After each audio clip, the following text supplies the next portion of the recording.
Wow. Just had an unbelievable podcast. I'm not going to rant on anymore. I'm just literally going to get straight to it today, guys. This is literally what Be More is all about and the brand's all about. Without further ado, episode 40 of the Be More podcast. Enjoy. This is the Be More podcast. I am your host, Jack Williams, and this is a show all about health, nutrition, mindset, and performing at our very best. And this is going to be your catalyst to being more. Welcome to episode 40 of the Be More podcast, guys and girls. Today I am so excited to be joined by Sophie Grace Holmes, who was introduced to me by George Evans, who put on one of the most motivational podcasts I've shared yet, and I'm very, very excited. So without further ado, Sophie, introduce yourself and tell the Be More listeners a bit about yourself. Okay, so obviously, as you've said already, it's my name. But basically, I live my life by defying the odds and the ordinary to try and motivate other people to do the same, because I was born with a life-threatening genetic condition, just like George. So I was born with cystic fibrosis. And from a very young age, I was told, oh, you can't do this, you can't do that, you're not even going to be alive by the time you're 16.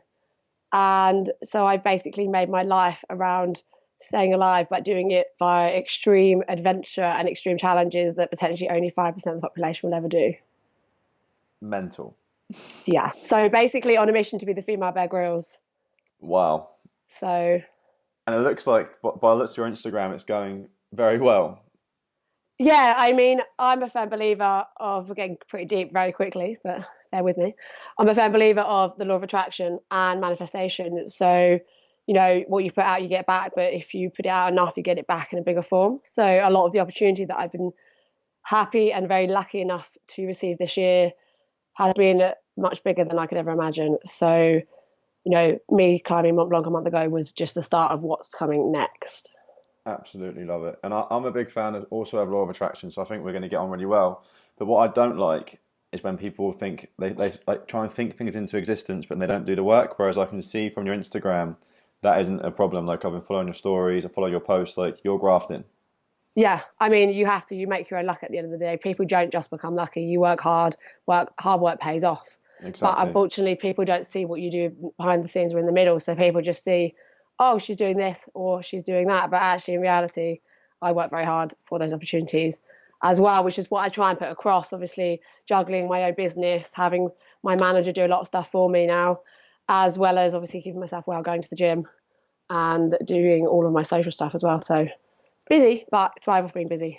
Awesome. I'm excited to dig deeper into all of this stuff. So tell us your story from the beginning. So you were told you wouldn't live till past 16 years old. So take us back to the beginning and just tell us your story.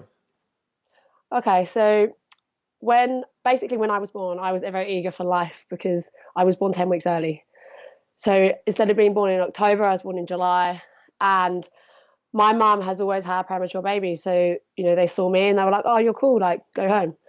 And little did they know that I was never going to thrive. So when I was 4 months old, I weighed about 3 pounds, which is ridiculous, a bit pathetic, if I'm honest. And, you know, I was really sick and I stopped breathing and was always crying. And obviously my mum and dad were like, there's something wrong. So I kept going back to the hospital and they didn't believe them.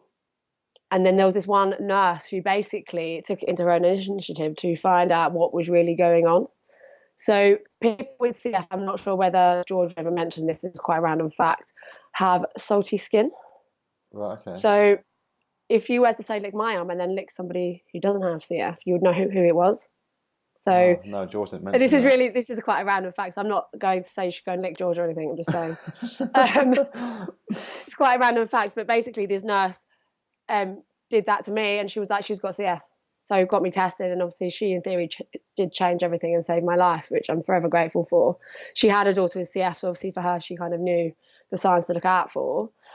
And then obviously my mum and dad were given the harsh facts of she probably won't make her teenage years. And so they felt like they were bringing up a baby to die. And I have no idea how any parent kind of comprehends that kind of information at all. But them being then very positive, went out there, started doing loads of fundraising. And actually throughout the years, we've actually raised over £100,000 for the trust, wow, which is amazing. And I hope that that's helped so many people. But my mum and dad kind of took the opinion of, if they do their bit, i.e. get me to do my medication, keep me really active and obviously feed me, it gives me the best chance to then go forward. And that's exactly what they did. And actually, up until I was 19, which was a turning point for my entire life, I even didn't think I had CF myself, because even though I had the hospital appointments and obviously had all the medication, so I'm on about 80 a day, I was so well and I was beating all my friends in PE and school and keeping up with everybody that I was like, what is this CF market? Apparently it's serious, but I'm fine. So, my teenage years compared to a lot of people's CF was very different. But then I have such a firm belief that it's down to mental attitude as well, and not accepting that you're technically ill or going to die from something. And, like for me, like I've never thought of it that way. I've only ever thought of it actually making my life, which I'll explain at another moment. But as I've said, like I was absolutely kind of fine. And obviously my upbringing was very different to somebody who does not have CF, because I was having to do the physio and the medications and the hospital visits growing up. But, for me, that was also very normal, if that makes sense. So for me, like I'm a firm believer that, you become your most resilient through hardship. And obviously, in a way, I guess CF is a bit of a hardship, even though for me, I would never be without it now. But, the way that people see what my life is now, especially via social media, I have when I was 19 to thank, because when I was that age, I went through a lot of tough times and ended up actually in hospital for my first admission for 2 weeks. And my lung function had dropped by 50% in about 3 months. And obviously that's a massive change from somebody that's running about being really healthy to somebody that's sitting in a hospital bed being told that you have a matter of years to live. So, like I think there's a lot of times that people look back, but if you can find a positive message in a negative situation, then you're going to be able to overcome anything. And I have goosebumps. It was that, oh, well, thanks. It was kind of that time that, I'll picture it for you. Like I was sat in a hospital bed, wired up to loads of machines, being fed all these different intravenous antibiotics, like real strong ones. And, I didn't know what my future was going to hold. Like I sat there and I was like, oh, wow, like, okay, this is quite serious now. Like I didn't realize. And when you have doctors trying different things and it's not working, and then they turn around and say, well, so CF's finally caught up with you. This is it for you. That you can't win forever. What made it catch up with you? Was there something you were doing that made that happen, or? There was a series of events. So I'd actually changed my job and started working in an office, which in air conditioning, which is no good for you. And also, I'd actually lost my dog at the time, which was, I realised it sounds a bit pathetic, but I had got given her as a present when I was 4. So, we were together for a long time. Yeah. And a few other stresses in my life, and they just got on top of me. And because I was young, I didn't know how to deal with that kind of stress. And until you've been through that kind of stress, you don't know how to overcome it or push yourself through it. So, there was just one thing after another, and I probably then wasn't doing the treatments as I should have been, or going to the gym. So it was like a massive combination of different things, which I've learned now. Like I can't just do that even if I'm feeling lazy. I have to do the things I have to do. And how many months was that happening for? For about 3 or 4 months. And so just 3 or 4 months of you not being consistent makes with CF, that just controls you. Yeah. Like it's one of those things that I'm a firm believer, like you take control or it controls you. Like, yeah. And CF will never be one, but it's a part of me and I'll use it to make me strong. Because I'm a firm believer that, if you can identify what should make you weak and then make it your strength, you're going to be on top of everything. So, that's when I changed my life around and retrained to be in the fitness industry. And it was the best decision I ever made, not only for the education and obviously the helping of other people, but also it gave me the understanding of what I needed to do. And looking back, and it's only more recently now I'm kind of bringing this all back and talking about it a bit more again, is the fact that I sat there in that hospital bed and drew up a bucket list of 200 things. And on top of that list was the summit Kilimanjaro, which I did do 3 years ago. And it was the one thing that the doctors told me I'd never, ever be able to do because it's impossible. Because with a lung condition that was unstable at the time, I should not be able to get on top of that mountain. And I kind of said to them, I was like, well, I will be, so I need the support because I need you to sign my medical form. And there was only one doctor that was willing to sign it. And the doctor that told me that that CF was going to be like the ruler of me, he kind of laughed at me and said, "Oh, you're living the life that you're never going to have." Is And that what he actually said to you? yeah, like people, like this is the thing. Like I'm a very fair believer of being driven by people saying you can't do stuff, so you're going to go and do it anyway. Like the stuff, if you really want to do something enough, and people say, "Oh, you'll never do it," then it will give you more drive and more determination to go and do it. If that makes sense. Yeah, definitely. I'm similar in that in some sense. But what would your message be to people that listen to people who say that because people are always trying to hold people back, right? That's the world we live in, and some people listen to that message. Do you know what I mean? And they let people distract them, they let people hold them back. What would your message be? Like, how did you overcome that? I think, you know, people that try and give you a negative view or try and stop you doing something that you really badly want to do and you're so passionate about, it's actually not you that's the problem, it's them. It's either, for me, like maybe speaking out of turn, but this is what I believe, so I'm going to say it anyway, a jealousy thing, or the fact that they're not happy with what they're doing, or the fact that maybe they know that you are that kind of person that will go and achieve it and they aren't. And that's a real hard thing for people to suck up because, I will always go and do what I want to do regardless of what people think. Because if I want to do it enough and it's my life, then you've got one shot at this, right? Yeah. And people that try and hold you back, usually if you dig a bit deeper into them, then there's a reason behind it. And even if it's a small reason, you don't need that kind of negativity in your life. Like, and over the last few years, as much as it sounds harsh, I've had to cut out people that do not support me and what I want because life's too short for the negativity that people give you. And so much of what you can do and achieve is to do with energies around you. So, as much as, say, for example, you may have been friends with somebody for your life, it doesn't mean that they're going to be there forever or they're actually right for you either. Yeah. Because you have to, like, I'm a firm believer, if you want to grow and you want to kind of upscale your life, you need to surround yourself with the right kind of company. Absolutely. Because otherwise you're never going to do it because, people will try and stop people doing stuff if they don't feel like they are ready or they are able to do what you want to do because, people don't like being outmatched. I absolutely love this. People are getting absolute knowledge bombs here. And I also think it's in the healthcare industry as well. They should be saying to you, go do it. Like, they should be driving you. Whereas someone saying, a doctor saying that to you is just, and they live in a world where they're just they're not in prevention. They're in treatment. They're just focused on treatment all the time. Whereas prevention for you is, right, my mindset, my attitude, my exercise, my medical. Look, you obviously are using treatment, but if you do all these things, then you can prevent. You're working through prevention. Whereas a doctor's mindset and education is built around treatment. Does that kind of make sense? Yeah. Like, if you think about it, though, like, this is no disrespect to any doctors. Doctors are amazing, just to clarify before this line comes out of my life. Yeah. But doctors go to medical school, they learn what's in a book, and they leave and apply it to a person. Now, they need to be able to do that and with some element of flexibility. Absolutely. So with the idea that things change, modern medicine, there's other inputs like nutrition and exercise that are actually crucial because if you actually research CF and exercise, there's hardly any studies on it. And I believe one of the reasons is because obviously the drug companies benefit so hugely from CF patients because the drugs are so expensive. Yeah. And as much as that sounds so harsh, like if I could go drug free and there was a way, I would. Yeah. But unfortunately, that's just not going to be the thing. But also there is so much that can be done to stop you taking so many medications through eating right and obviously, exercise. Because when I go to a hospital appointment, I tell them what I eat and they're like, oh, wow, that's amazing. And I'm like, well, that's kind of what you should be telling everybody. But all they say is, yeah, you eat 3,000 calories a day, but of sugar, basically, because that's obviously high calorie.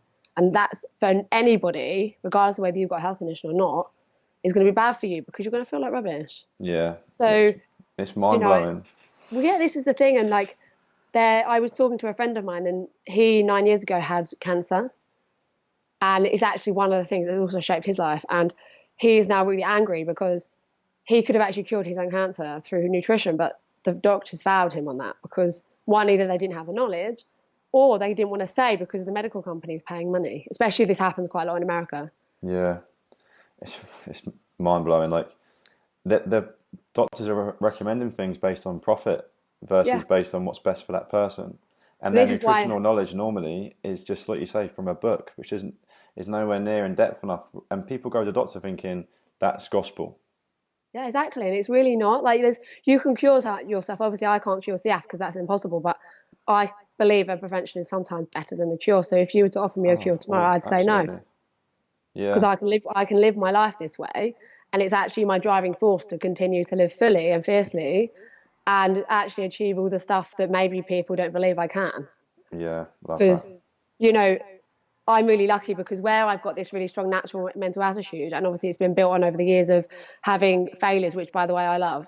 I think if you Yeah, can love a failure as much as you love winning, you're never going to fail because yeah, you're always going to learn. And if you're living your life based on the fact that you love what you do and you're not just living for Friday, then you're going to be upscaling your life every single day. Whereas if you're living for Friday, you really need to reassess your Monday to Thursday because you're wasting your time. yeah, You spend 60% of your life in work. Be brave and do something you love. And for me, my career is now obviously in fitness, but it's going down the route of chasing adventure and doing these challenges to be filming for different things. So like it's kind of amazing that, 7 years ago I was this young girl scared for my life, which then decided to bite the bullet and go for it. And now that same doctor that told me that I could never do it, he actually this year came into my appointment and he hasn't seen me since because I think I was kind of so hush to him at the time. And he actually knelt down, shook my hand, and he said, "You've proved me wrong. What can I do to help you stay alive for your next adventure?" wow.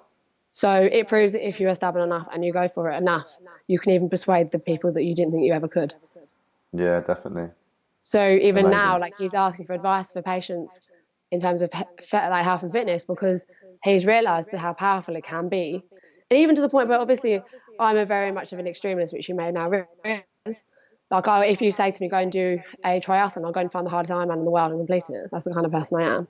That's just me being crazy. But, you know, if I can share my story and persuade one person to go and step out of their comfort zone, however big or small, even if it's just getting out of bed that day, then I'll be the happiest person in the world because as much as I'm living my life the way I wanted to, I'm hoping that actually it makes a vast impact on everywhere in the world, that it makes people go and do their thing. Absolutely. Absolutely. So you've just got a bulletproof mindset.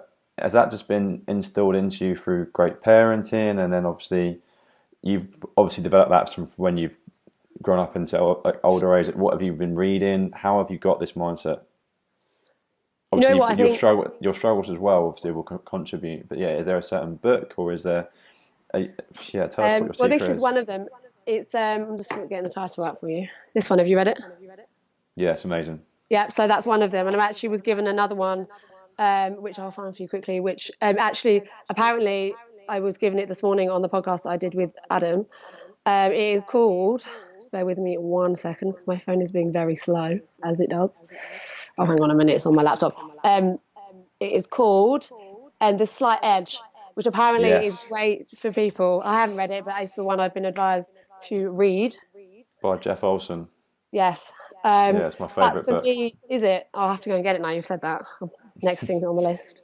But for me, I, it's kind of like seeing your hardships as the best times of your life because if you can get through them and figure out, because you know what, like without having those times, even if I look back to the ones that have happened to me this year, I had a car accident in January, which I should have died from in theory. But I actually walked out shit. absolutely fine.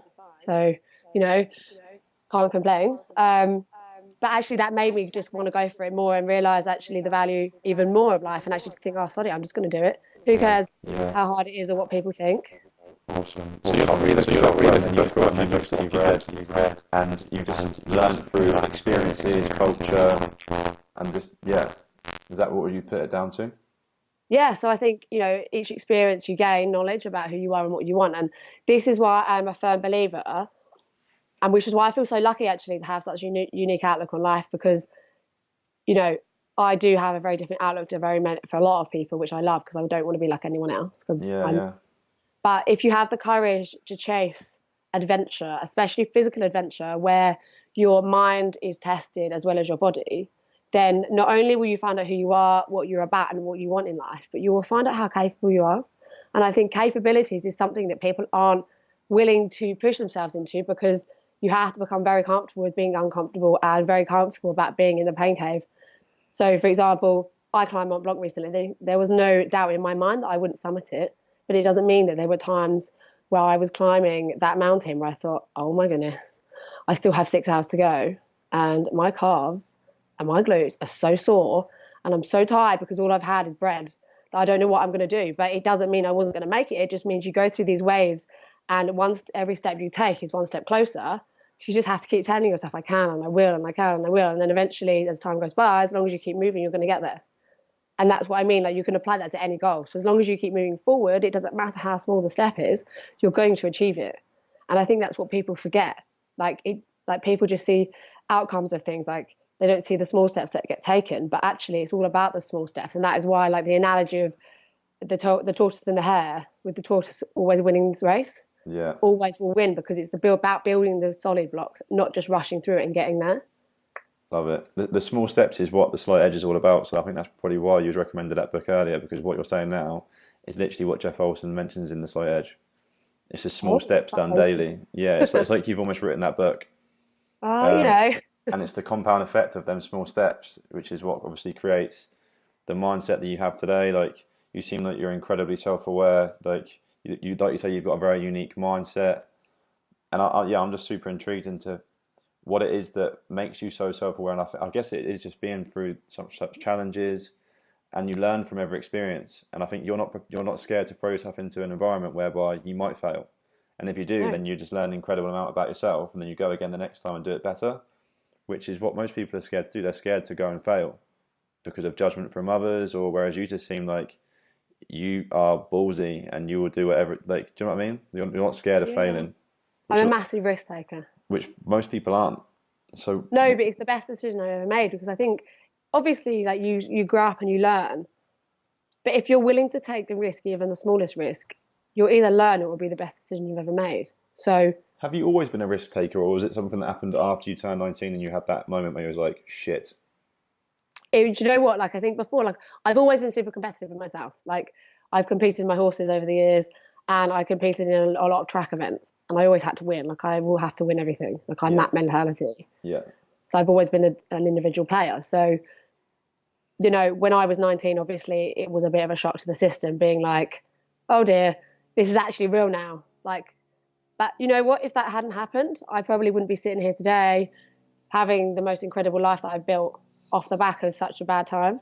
So, you know, yeah, I think if you don't take a risk, or you don't try, or equally, another thing that I was talking about with a client earlier is the fact that being brave enough to be yourself and be content with yourself, and brave enough to take the requirements necessary for you to build the life that you want, and never seeing a limit, because I think people always see things, think, oh, I never achieve that, or I never get there, or I never do this. Well, no, in reality, like, my firm belief is, if it's been done, you can do it. Or if it hasn't been done, then find a way. Yeah. So I basically want to become the female Bear Grylls, which hasn't been done, but Bear Grylls is done. Yeah. So I'm with you. I will find a way. So how have you got into personal training and then all of a sudden become Bear Grylls? Well, I mean, why not? So you just got into the fitness industry, and tell me how that's happened. So we got to when you were 19. If you carry on from there, that'd be awesome. So basically, when I was 19, I retrained as a personal trainer, because I saw that I needed to do something for my health, but being employed was never going to be the right thing for me, because, you know, I may have hospital appointments, and through previous experiences of being in an office and being treated very badly, through needing to be having time off for hospital appointments, I thought, you know what, the easiest thing for me to do is go self-employed, and the best thing for me to do is do it in a way that will keep me healthy. So then we trained actually with my sister as a personal trainer. She now lives in Dubai and is absolutely bossing life out there as a PT, which is amazing. And literally just started locally in Essex, where I live, with some clients, and was lucky enough to find myself in a position where I was doing a load of filming for an online fitness platform, which gave me a lot of experience in different avenues, and a lot of different traveling up and down the country, doing live workouts and all sorts of things. And then what actually led me on to doing more is, obviously, after I summited Kilimanjaro in 2015, I kind of was like, right, let's have a bit of a break and focus on my business, get that going, and then I'll go and do something else. And then after that, I did a 100-kilometer ultra marathon because I was offered it and just decided that was a cool thing to do. So I did it without training, which don't advise. but I finished it anyway in under 24 hours, which I was very pleased about. We need And to go then back to that in a after minute. Remind me to go back to that in a minute. I will. And then after that, I had an 8-week period where I did a half marathon, and then I did a 200-mile relay from Dover to Brighton or whatever it was, and which was amazing, by the way. So if you like running, Yeah. or don't like running actually, but want to have a team of running, I'll never forget the running up the cliffs of Dover at 1 p.m. or 1 a.m. Sorry, in the middle of the night on my own. Nice. But these kind of series of events then started building, and obviously then me doing Mont Blanc, and I'm doing the Himalayas in 8 weeks, and potentially going to the Sahara next year. How do you find these things and go and do them, or do you have someone like, do you have a manager like finding do you say to them, right, give me the hardest thing and I'll go do it? Or are you literally going online and being like Googling world's hardest things, come at me? Come at me now. Kilimanjaro obviously was my own idea when I was 19, and the ultra marathon was offered to me, which I was very lucky to have, as was the relay and the half marathon. So I thought, well, I'm running fit, may as well do it. Mont Blanc was also given to me through a friend of mine. Callum offered it to me 2 weeks before that they were leaving and said, hey, do you want to come on this trip? I was like, hey, why not? Which is why, firm believer, is why you should always be fit, because you never know what's coming around the corner. So you've almost created all these opportunities for yourself. And if people are wondering how has she done that, I'll tell you exactly how. It's because you've been actively hammering life, haven't you? You've been like, you're the person when someone thinks, oh, I'm going to try and get someone to do this challenge with me, you're the person they think of, because you're always out there going, I'm going to go and do this. I'm going to go. Do you know what I mean? Whereas if you were just like coasting through life in a 9 to 5, why would someone think to ask you? 100%. See, this is why it's so important to spread your message and spread what you're passionate about, because as much, it's like a love-hate thing. I absolutely love finding something that I can't do yet. So, and then going and doing it and being like, because there was no, when we were standing on top of Mont Blanc, I had no doubt I'd do it anyway, but I was like, oh my goodness, 5% of the population do this, for one. 2, I'm on the top of this mountain. It is absolutely incredible. And also, statistically, 2 people a week die climbing Mont Blanc. It's dangerous. And also learn how to rock climb without ropes. And all I remember from that rock climb, which was 700 meters long, was the guide saying, you slip, you die. And we're like, wow, I'm not going to die. So is that actually, you slip, you die? That's it when you climb Mont Blanc? Basically, you're tethered to 2 people. So I was tethered to this guy called David McIntosh and my guide. And basically the idea was, because I was the lightest, I was at the back. So if I slipped, David should be able to catch me. But if David slips, the guide wouldn't catch us. So you slip, you die. But obviously... Is this on your Instagram, quite recently? Have you got pictures on your Instagram for this? What, of Mont Blanc? Yeah. Yeah. How far away down is it? It's not that far down. You'll see, I'm holding a pickaxe. I'm feeling like... holy shit. Absolute hero. Yeah. It was incredible. If people like climbing mountains and want a real challenge, well, I think we made, with the fishes and stuff, I think we made it look quite easy. So how long did that take to get up there? A day and a half. And was that non-stop, or did you have some time to camp, or? We did sleep. Yeah. Oh, so you are human. I mean, sometimes you do need to sleep. Yeah, just about. I mean, I'd love to be a superhero in reality, but I suppose even superheroes need sleep sometimes. Yeah. So you did that with Canon Best? Yeah, he's a good friend of mine. Awesome. He's got a journal similar to mine, the Best Self Journal. What's his one called? Best Life, I think. Yeah. Do you use that or not? I do have one, yeah. Is that something you swear by or not? I think if it will help you achieve your goals, yes. Do you use it? I do occasionally, yeah. I love a list, so I love making a list. And writing my monthly intentions and what I'm grateful for. That's what I do. Nice. Are you into affirmations, goal setting every day, gratitude? Oh yeah, definitely. I will practice gratitude every day. I think every day you should be grateful for even just being here. But I think there is something good in every single day, even if you've had a hard day. And what is your gratitude routine? There's so many things we want to talk about. This is fascinating. I wait till the end of the day for me. And then do you write it down, or do you just think about it in your head? Generally, if there's something that's I'm literally wow, I'll write it down. Because, for example, when I've just got back from LA, which, by the way, if you haven't been, you need to go. It was Yeah. absolutely incredible, every part of it. And I sat there. I found myself in a very, very lucky situation with a client of mine, and I sat there and I was like, there are no words to actually describe how this feels being here with all these amazing people in this situation that I never expected to find myself in. And I literally only knew that I was going a week before. Wait, is this for a personal training client?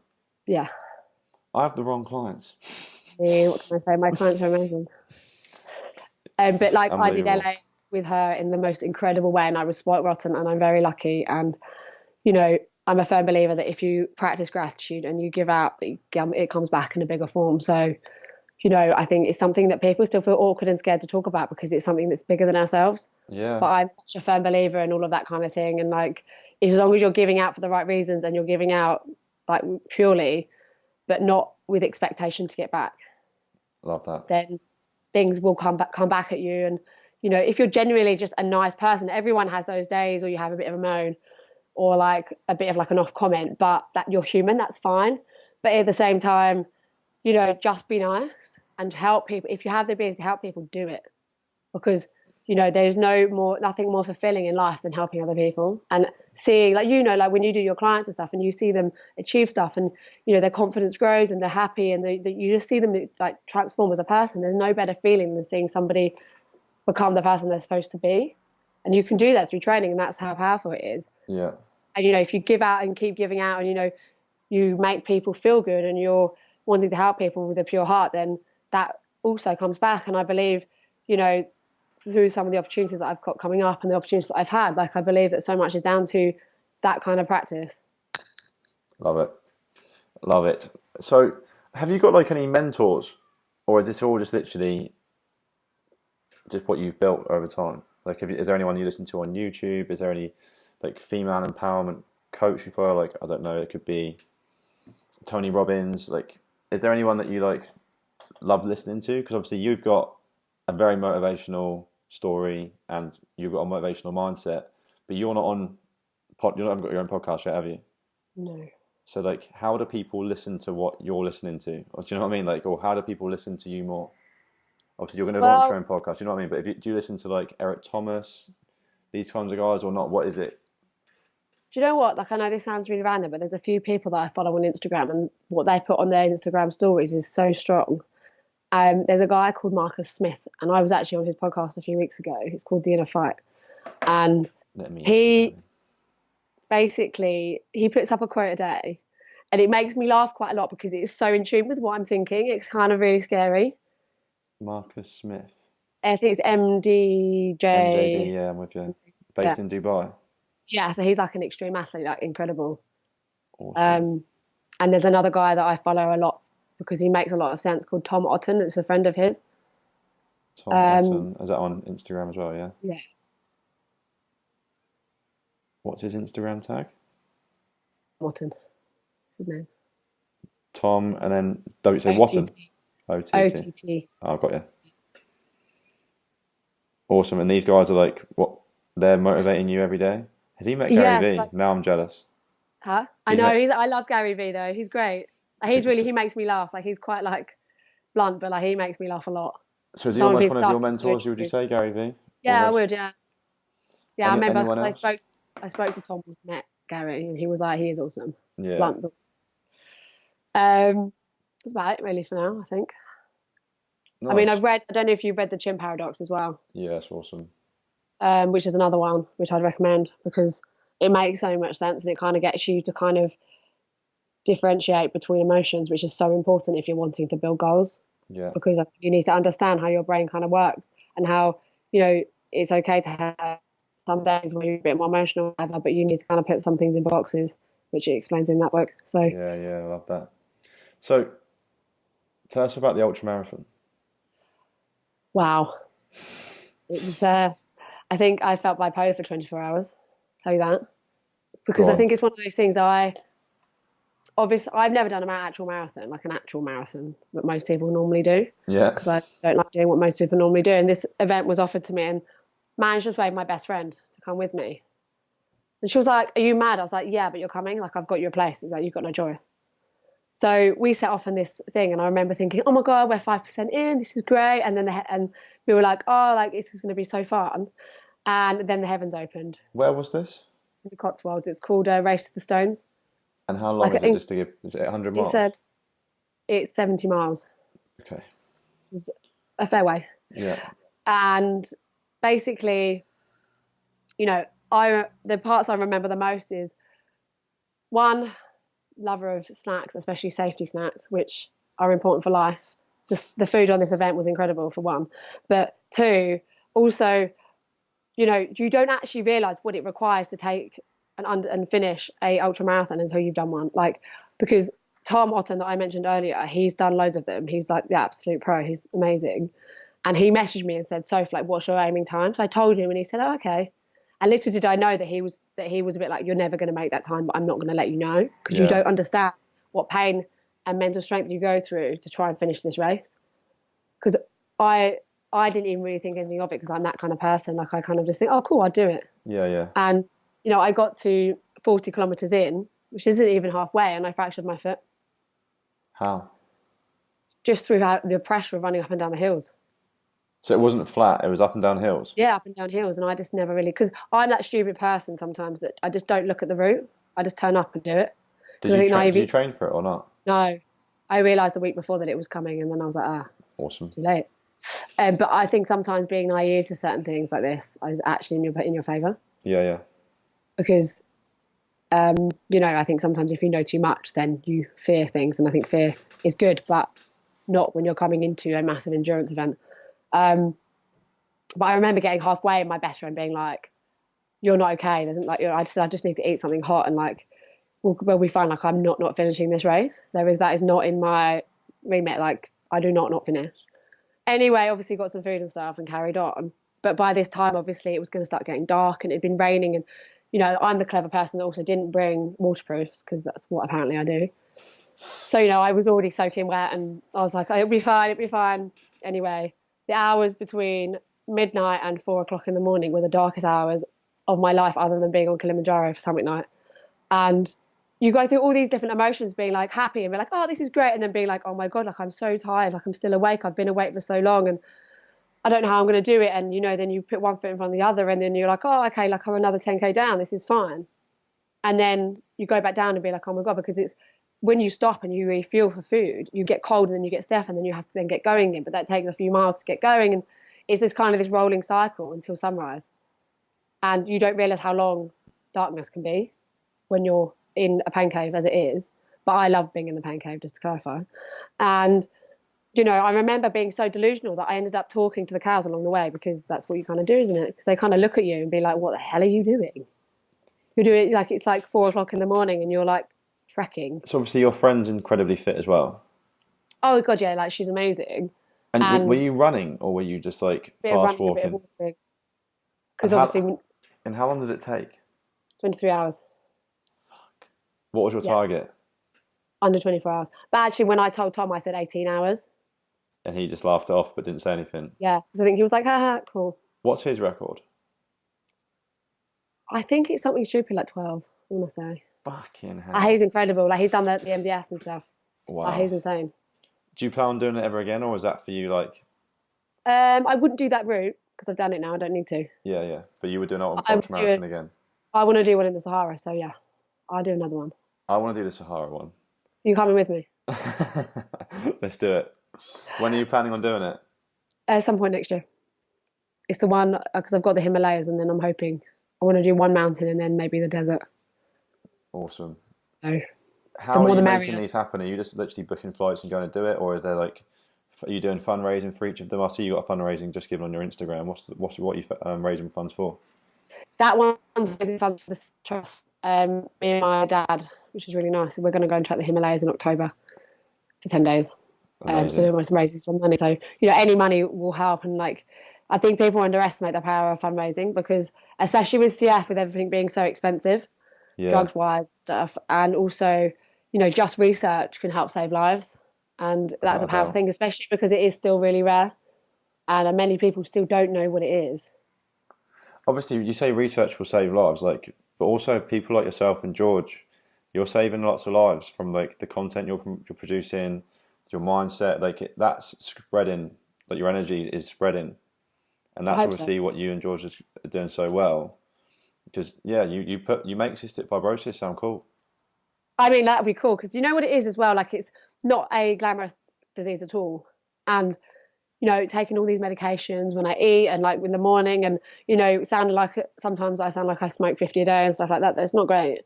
And, You said for you some take people, 80 a day. Talk me through what that means. so basically I'll have one nebulizer and then I'll have 20 tablets, which are inhaled capsules to help break down the mucus in my lungs. And then after that, I'll have 10 capsules, which basically is an antibiotic to help treat the bugs in my lungs. Because everyone with CF is susceptible to certain things, Okay. which is why, by the way, people can't meet with CF because of cross infection. And, people getting seriously ill because of that. So they don't advise it, obviously. Yeah. And then I take about 50 tablets a day when I eat because I eat loads of food. Like, food is my life. And then on top of that, I have to take antibiotics every day for different things and like vitamins and then probiotics and all this kind of thing. Like, I'm basically a walking pharmacy. Yeah. Yeah. But if that's what I have to do to keep myself well and going on all these amazing adventures, then so be it. Like, I'm happy to do it. It's so Although it worth is it. still Yeah. one of those things, like it's a chore. Like, it's like doing the washing. Like, nobody really wants to do it, but you kind of have to do it. Yeah. Yeah. But I've managed to get my routine down to about 7 minutes because I'm Miss Competitive and if I can then justify 7 minutes in my head, then I can go and do it. So when you're hammering in 20 tablets, the question is, can you do them all in one? I wish I could, but you have to break them up into like things and then you breathe them in. But Oh, I can okay. take 20 tablets in one go. I love that. Incredible. That's training. Well, you've got to train everything, right? Definitely. So I trained with George and we did like some hit stuff at the end, and that's when he started finding like his chest started like getting it started becoming more difficult for him to breathe. I see you do sprints every day. I mean, I love a sprint. So you've trained yourself to work through that. Is that what you've done pretty much? I think it's one of those things like when I was on Mont Blanc, I told one of the girls who was really tired, I was like, pain goes away. Pain goes away. So I will do sprints like for that 30 seconds, like 1 minute, it'll be painful. But then I get a minute rest. Yeah. That's great. And then I do that like 20 times. And And is that like your morning routine? 'Cause you do it most days, don't you? I try to, it's really difficult because you have to try and get the balance because obviously I don't want to look like a really skinny person.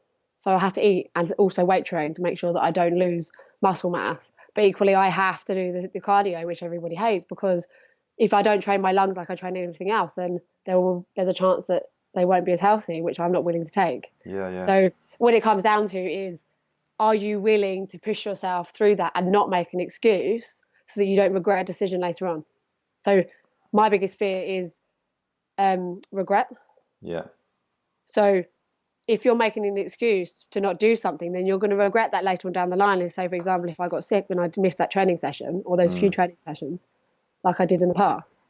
So even if I can't be bothered, obviously there's a fine line between being too tired and making sure you're doing your recovery right versus training, because both are equally as important.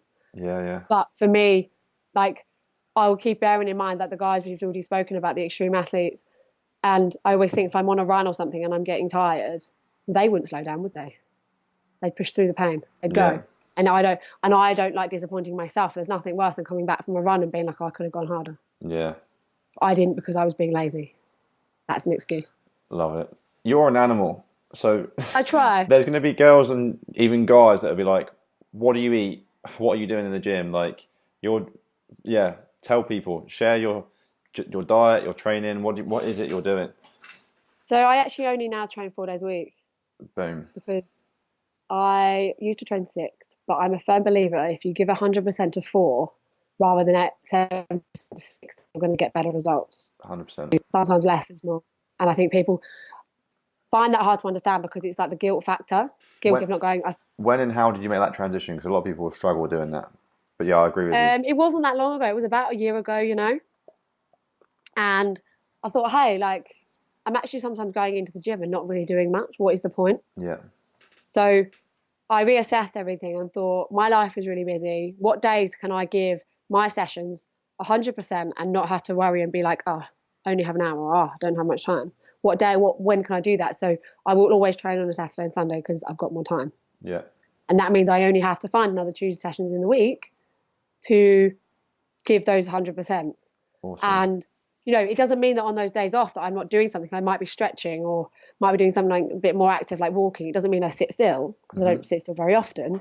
But, it's about thinking if I gave more to a session, but doing them less, like 4 times a week, and actually, then your life is a bit more in balance in terms of your training is still super hard and you're still getting results. Yeah. But equally, you have more time to do other things, which is also amazing. Like I love training, but there's also other things I love. Yeah. And also, what is actually as important as the training is the rest and how you deal with recovery. And I think that is something that people overlook so much. And I did for a very long time. Yeah. Same. And even to the point where I started getting injured and I was like, oh, this isn't like me. And then if you think about it, you're hammering your body 6 days a week and you're not stretching or you're not eating the right food, then of course your body's going to suffer. I wish I was superhuman, but sadly I'm not. Yeah. So in which case, what can I do to make sure that I stay as injury free as I can? What can I do to make sure I'm getting the right food inside? Like I love chocolate, so I'll always have chocolate every day. But, the rest of the food I eat needs to be really good. So what am I going to do to make sure that that's equally really good? And fair enough, like it does come down to discipline. Definitely. And wanting something enough. Which clearly isn't something that you're lacking. I mean, there are some days, but equally, there were for example, nobody loves getting up at 5 a.m.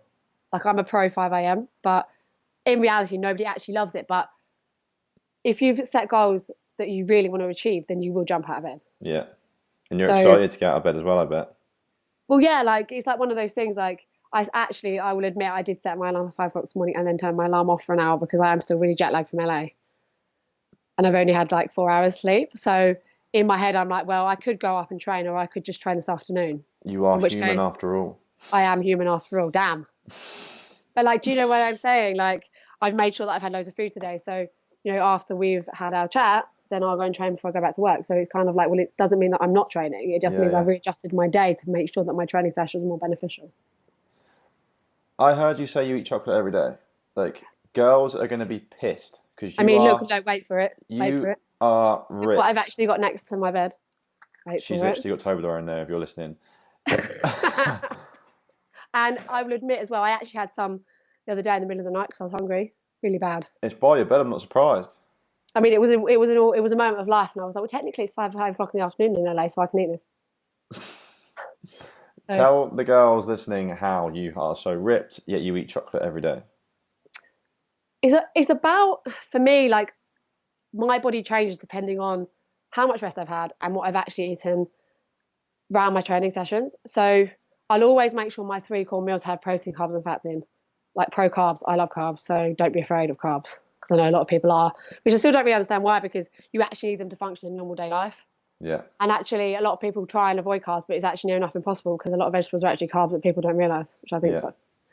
But it's about learning your body. People don't take the time to actually figure out what actually fuels their body for what they need. For example, if I have porridge in the morning versus eggs, I will be tired because that's the way my body works. Yeah. So if I then have eggs to train and then have carbs, more carbs, I will then function better. Yeah. So it's about because there is no one size fits all, which is why as a personal trainer, it's very difficult to give out nutrition plans because I don't know how your body works and I don't know how you feel. Yeah. So I can advise you, but at the same time, you need the effort to figure out what it is. And also meal prep is even just one day ahead is so important to make sure you actually stay on track. Yeah. Because it's so easy just to go grab. Whereas if you're just having the dinner from the night before for lunch and things like that, it is so much better for you to do it that way round than just see what happens on the day. Yeah. And it also really does come down to how much you actually want to achieve your fitness related goals, because people say they want to, but they don't actually understand the dedication and the requirement of how hard it can be. Yeah, sure. But you're and super I love eating busy. healthy, so it's different. Yeah, that's true. But you're super busy. So what is it that makes you able to do this? So you just are committed with time management, where you're right, I know this time here I'm prepping or I'm cooking, or do you know what I mean? Or do you do 2 birds with one stone? You cook in whilst on calls with clients, or what is it you're doing that makes you able to do all this stuff at once? Well, we all have the same 24 hours, right? Mm-hmm. So it's all down to how wisely you want to use your time. So time management, what's your And hacks and what do you do to make you so good with time? it depends because my everyday is very different, which I'm very lucky to say that it is. So, for example, tomorrow I have randomly now got a very busy day. I'm shooting, I've got clients, I'm then running a random fitness class, and then I'm out in the evening. So, before I'm out in the evening, which does include food, I have to prepare for the rest of that time because I'm going to be hungry. Let's Yeah. face it. So, this afternoon, because I've still got a few more hours before I go back to work, I'll just throw something in the oven. Like it's going to be like a one pot kind of dish, like chicken, load of veg, cook some rice on the side and throw it into a couple of Tupperwares. It doesn't have to Nice. take long because if you think about it, you can cook a meal in 20 minutes. Yeah, definitely. So, or even quicker than that, because if you're really struggling, you go and buy one of the rices that take 2 minutes in the microwave. You Mm-hmm. go and buy some vegetables that can take also 2 minutes in the microwave. And then Yeah. you go and buy a packet chicken that you open and put in a Tupperware. So that meal's taken you 4 minutes to make. So your answer really is you find a way, and there is Yeah, always a way. Like it. there's a way. And the people who don't are just literally their why isn't enough. That's probably what you're Yeah, going it's to not say, enough. isn't it? Yeah. Yeah, you don't want it enough, or you're not as passionate about it. Like, because I think a big part of people's goal setting, which maybe I'm wrong on saying, but I don't think I am, is either that they want to please other people, or they're too scared to actually follow the goals they want Yeah. because of social media or social um, opinions or whatever. Good point. Social media. So your social media follower now is big, and it's grown. Like, how fast has that grown? What was it? Was it big?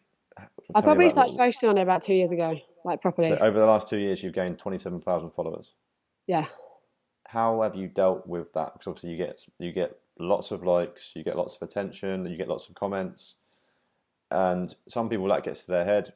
Clearly doesn't with you because you're very very humble. Yeah, tell us how. Because other people with that kind of following will be, without any disrespect, will be a knob, and you're not. So what's your Thanks. secret? I think it's just straight staying true to my values, really. Like, I grow my social media for a selfless reason in terms of by just simply me sharing what I do and what I'm passionate about. I hope that it actually changes other people's lives. Like, I'm not And doing it. when you're posting, is that what you're thinking? Like, are you just literally doing it for? I want to post like a reel, like a highlight reel, or is it a case of right? This is actually how it is. Because I know obviously you were honest with your social media as well. So is I it know it'll like a be highlight reel? reality. It'll be Yeah, 100% exactly. reality.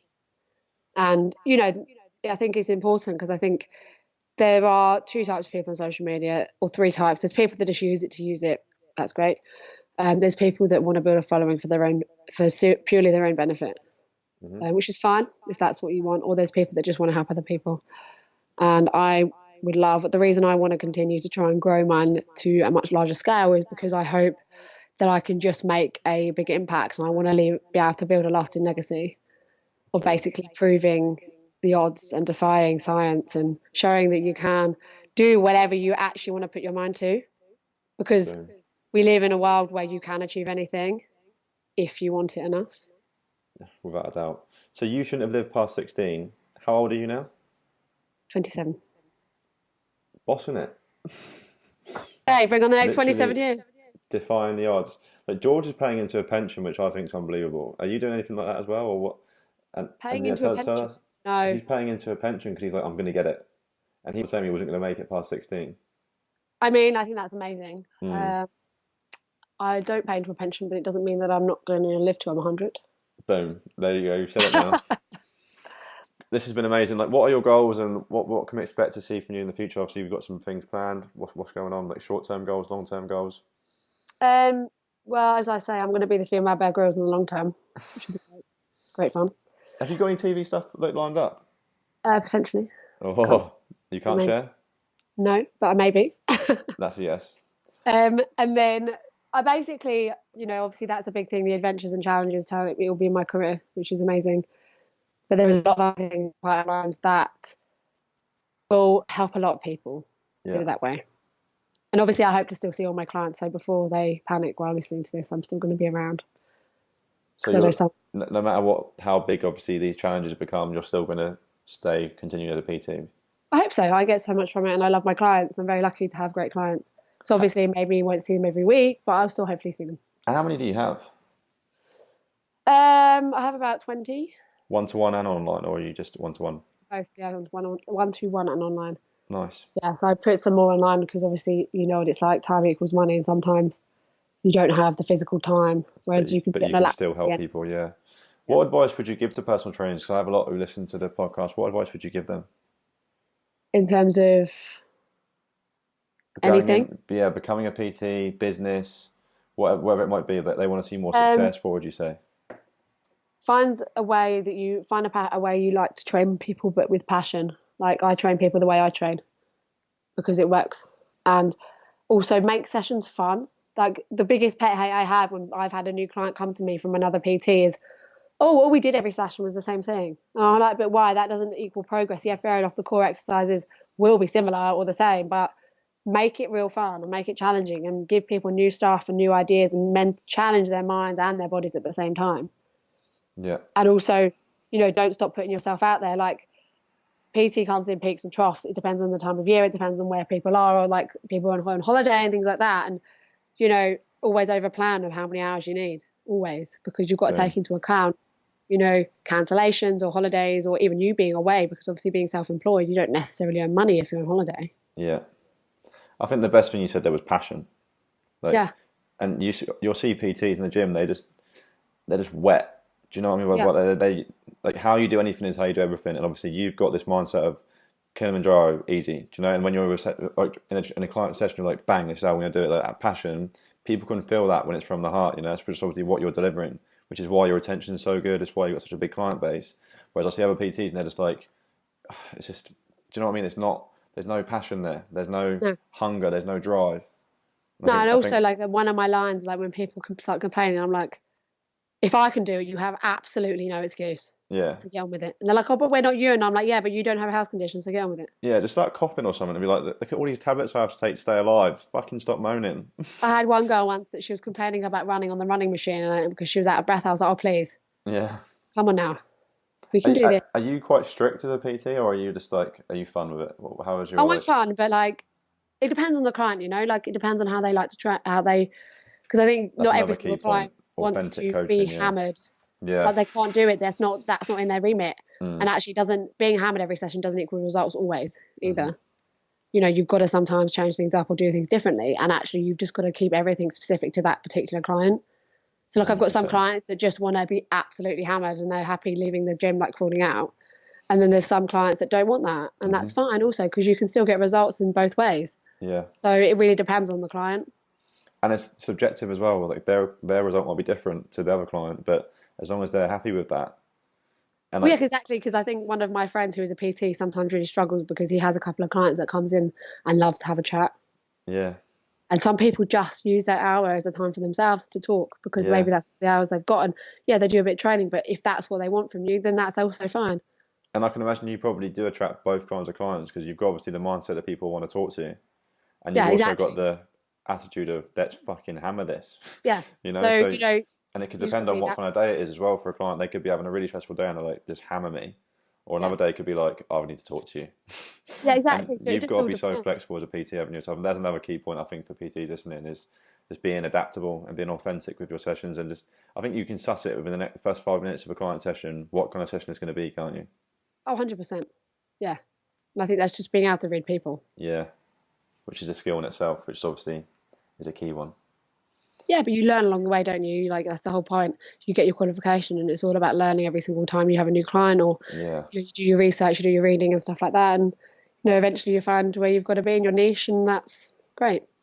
love it. What's next? Wow, that's a broad question. I mean, I'm flying to Sardinia in 2 weeks to go and support my friend on one of her fitness retreats, but I'm really excited because it's an adventure-based fitness retreat, which is like right up my street in Sardinia. Love that. So I'm off to there in 2 weeks, and then 6 weeks after that, I'll fly to India to trek the Himalayas. Boom. So awesome, awesome rest of year. Yeah. Where can people go to follow you? What's your social media tags, YouTube channel, etc.? Both of them are Sophie Grace Holmes, Yeah. which is pretty simple, just my name. And YouTube, been a bit of a letdown recently. Apologise in advance, but big plans for that as well. So it's just a matter of time. So you've got big plans for you. You got a blog, I guess, that you. Yeah, it's just a matter of getting all the videos edited and uploaded. That is it. It's just time. So I'm looking. One of my friends may be doing that for me, which I'm very lucky and grateful for. But yeah, so basically those two. Awesome. So mainly Instagram for the minute, Yeah. and obviously any kind of stuff you do on YouTube, you're direct through Instagram. Oh, 100%. Yeah. Amazing. Well, thank you so much for your time. And Thank I'm you. sorry for disrupting your food prep or training, whatever Oh no, no, you're you doing can today. disrupt any time. I love it. I love talking, as you probably gathered. I'm pleased that you've come on because I think a lot of people will be inspired by your story massively. And yeah, you would definitely have got yourself some more followers from this. Oh, thank you so much. Cool. Thank you so much. And yeah, I think episode 2 must be on the card soon. We might even do a freeway, me, you, and George, and just to talk all sorts of stuff because you've both got very wise minds. I think that people Oh, we can should learn a do lot it. Yeah, from. definitely. He'd be really up for that. I texted him earlier and was like, "Guess who I'm talking to today?" He's awesome. We stay in touch quite a bit. And I think he's just going to PT, hasn't he? So I think he's buzzing with Yeah, life at the moment. So yeah, and yeah, he's going to make a big difference. So I'm excited to speak to him again soon. yeah. That'd be awesome. Cool. We'll make it happen. Well, enjoy the rest Yeah. of your day and thanks for Thank coming you. on. You too. See you Speak to you later. soon. Bye. Thank you very much for listening, guys and girls. I think you will all agree that that was unbelievable. Make sure you go and check out Sophie on Instagram. Give her a follow. Keep an eye on her the rest of the year that she's got coming up, which sounds unbelievable. I'm looking forward to watching it and following along on social media. And yeah, the world needs more people with this kind of unique mindset to try and inspire more people into action, into doing the things they want to do, into seeing life as an opportunity versus like seeing the challenges as a good thing. That her whole positive attitude is so just inspiring. I wish the world had more people like it in it, but then that's what makes her so unique, and that's what makes her story so powerful. So make sure you check it. Well, make sure you check out her social media. Give her a follow, guys and girls. And I'm looking forward to episode 2 that we're going to definitely put on with George on as well. So these are just 2 people with cystic fibrosis that are showing it in such a light that makes it sound cool. Whereas other people, like that 2 people can get the same condition and make very different lives out of it, which is so important to know. So no matter what you might be going through, there's someone else going through something worse, but has a positive view on it. So just use that as your fuel for whatever position you're from right now, and be like, I'm going to hammer this no matter what, and I'm going to start doing my own Be More story. And then I can't wait to have you on to tell it, because that's what this podcast is all about, sharing stories and inspiring people into action. So let's all go out there, let's get after it, let's all be more. And until next time, thanks for listening, guys and girls. If you haven't already, hit the subscribe button, comment below your thoughts, and we will see you in the next one. Thanks, guys.